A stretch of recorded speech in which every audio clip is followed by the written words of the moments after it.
তথাকথিত স্বাভাবিক যাদের বলে এরা তাদের থেকে অনেকটাই আলাদা।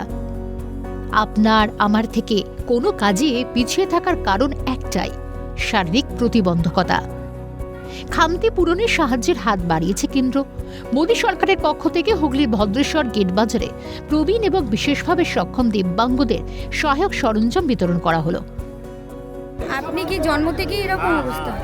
আজকে কিসের জন্য এসেছেন এখানে? কিসের জন্য? হুইল চেয়ারের জন্য। তাতে বিভিন্নভাবে তাদেরকে হুইল চেয়ার দেওয়া হচ্ছে, কাউকে লাঠি দেওয়া হচ্ছে, হাতে মোবাইল দেওয়া হচ্ছে ব্লাইন্ডদের জন্য, তারপরে জুতোর, যাদের পায়ে সমস্যা আছে সেই জুতো দেওয়া হচ্ছে, কানের হিয়ারিং এড দেওয়া হচ্ছে, বিভিন্ন রকম যার যেরকম অসুবিধা সেগুলোকে মাথায় রেখে যত রকমভাবে কেন্দ্রীয় সরকারের মাধ্যমে দেওয়া সহযোগিতা করা যায় সেটা আমরা সবাই মিলে করছি।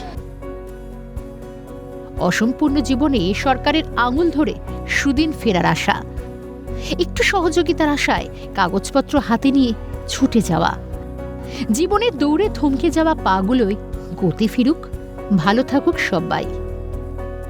হুগলি থেকে কাকলি নস্করের রিপোর্ট, কালকাটা নিউজ।